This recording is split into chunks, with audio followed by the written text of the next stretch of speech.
All right guys, Chris Burandt here, giving you a behind the scenes look at the journey to the snow with Fox Shocks. Believe it or not, over 20 plus years, dude, I've never been to the factory where they manufacture the shocks. So today we're heading there. Next, we're gonna be to Colorado at my place. We're gonna show you the install of the shocks. And then most important and the fun part is getting on the snow. So for you guys to take a look behind the scenes with us, follow me.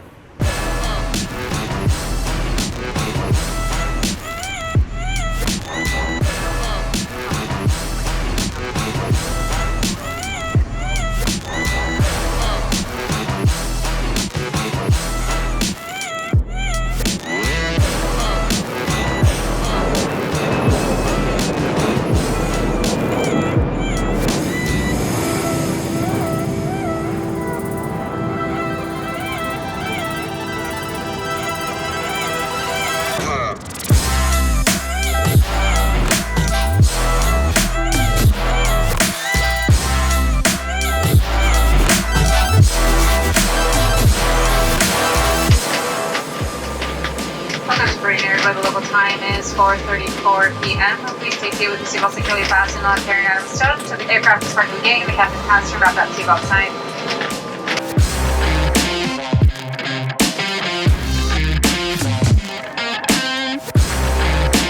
sign. Rick. Chris. What's up? Welcome to Baxter, Minnesota. Well, I've never actually been here. I've never got to see where all the magic happens. What am I gonna see here at Fox? Well, today we're gonna go and build some of your IQS. Now, a little birdie told me I'm actually gonna get to build a set of my own shocks. Is that true? Absolutely. Well, whoever gets those shocks, be warned.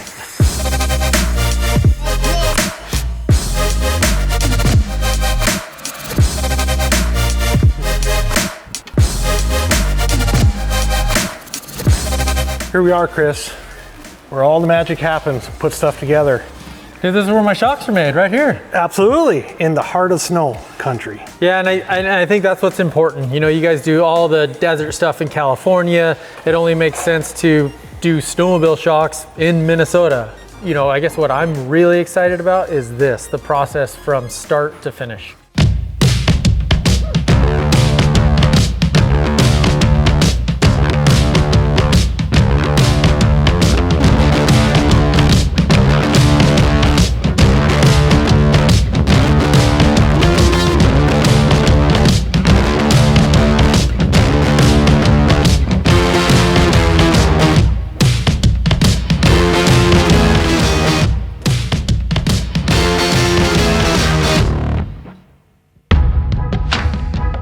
So this area here is, again, where the reservoir, the air sleeve, the body, all that kind of assembly is done in this area right here.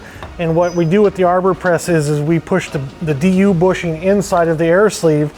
And you know a little bit about the air sleeve, don't you? Well, I do. And this was, over the last 2 years, this has been my big push for you guys. And the challenge that I gave to Fox was, I love the performance of my shock on the snow, but I want the overall package to be lighter, and that's where we came up with all of this. We also give you a better ride because you're always honest. I mean, every time I go with you, I'm never happy. No, I understand that very clearly.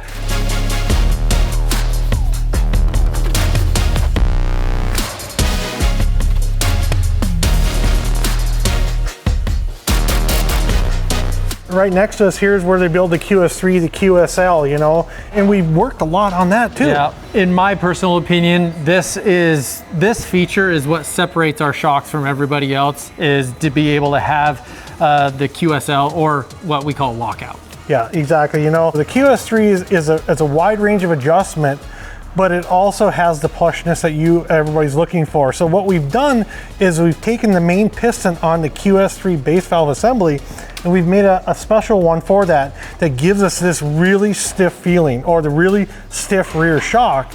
But if you hit a bump or you hit something big, the valving still blows off, so you do not damage your rear skid frame. Well, it really is the difference between, you know, making the line or not making the line, and being able to go forward versus lifting the front end of the sled and having to turn out. Let's go to the next station now. Let's go over and let's check out some of the main piston valving and then some of the seal head assembly. Okay, let's see it. Normally when we're tuning shocks up on the snow, at this portion, this is when I walk out of the trailer and I let Rick do everything. So it's really cool for me to be here and to actually see what all goes into doing this. So what we have here are the bins with all of the different size shims, thicknesses, diameter, all of that. And so we're gonna stack that up and it's gonna go on top of the piston, which goes inside of the shock. So I'm gonna attempt to do that. So this is the order that you're gonna put them on the peg. Yep. And you're only gonna deal with the compression and the rebound separately. So I need a number 9, an 0500008. Now, okay, I got it. Okay, there's number 1.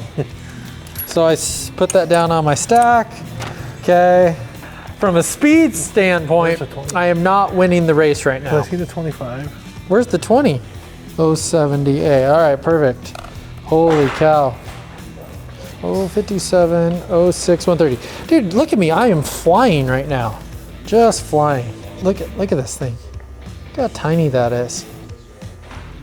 And then our last one on this stack before the piston. There's that one right there. Okay, perfect. Here we go. Judging by the diagram, this goes on top of the piston. Correct. Okay, and then the shaft is going through all of that as well. Holding it all together. Okay. Yes. All right, I'm pretty much certified to build these shocks. All right, Rick, we're starting to look more like a shock. What do we got here? Yeah, so at this station here, it's the shaft, it's the air sleeve side body cap, as you can see, the seal head and the piston and valving assembly. So, Rick, walk me through. What is my next step? So what we're going to do now is we're going to stick the shaft assembly inside of the shock and get the shock put together. So first things first, get a little bit of oil into the shock. Okay. So dump a little oil in there, get that topped off. Okay, that's good. Okay. Now take the air sleeve, put some slick honey on the air sleeve. Yep. Okay, so far this is all within my wheelhouse. Okay, grab the bullet tool, stick it on top of the body. That's the bullet tool now that'll align the seal here. Line everything up. Okay. Slides down on there. Now pull the bullet tool out. Yep. Now you need to put the shaft assembly into the shock absorber. Which, by the way, I did part of this, okay? But someone pushed me out of the way and said, you're taking too long. So now, so now we're gonna put this in. Yep. Right? Put the shaft assembly in there. There you go. Okay. Now screw the seal head in. Torque wrench. Yep. Torque the seal head in there. Put it into those two holes there. Yep, got it. Okay. It seems like we're getting close, Rick.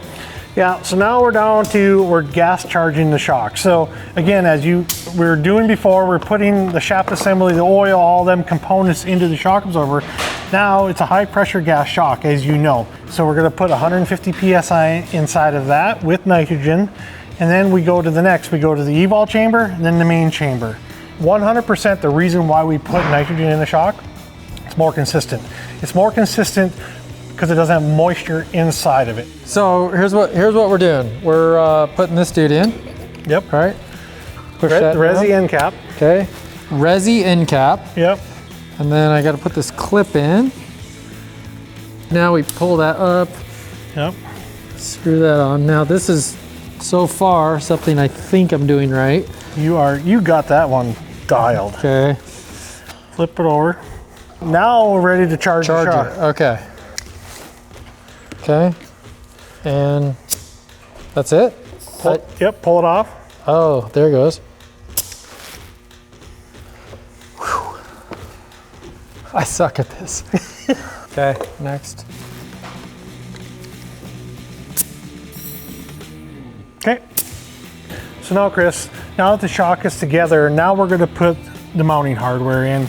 There's different mounting hardware for different applications, of course, but feel how light that is. Well, this was a cool change with the lightweight series. In the past, we had basically steel bushings. Now we've gone to an aluminum spherical bushing, which nothing can fall out, which is really nice now. Exactly. And it's like literally like a feather here. We've got the shock together. We've had it on the overnight hold. Now we want to do one more QC check. We want to do the hand dyno to make sure that all the adjusters are working. Right now the clicker's on 1, which is soft, so you can see like it goes down pretty simple. And then if we go to 3, so like I would use 3 when the snow is really deep to slow the chassis down. You can see it's substantially stiffer there. And then rebound, this slows the rebound down. And then this speeds the rebound up. Edge is in line with the connector, it seems like. Oh, so line this with the air cap. Yep. Now look at your print. Does that? Oh boy. As you can see, we're not all the way to the bottom. We center it. I hope you guys have some appreciation when you get your shocks. I mean, I just got yelled at because I was putting the sticker a little too low. They do not miss a detail here. So these will probably end up being my shocks because the sticker will be wrong. Okay, we're gonna center it on the shock. It's perfect. Oh gosh, that was not where I wanted to be. So there's the center. Okay, boom. Now this is the actual Chris Burandt edition because I kind of somewhat put this shock together.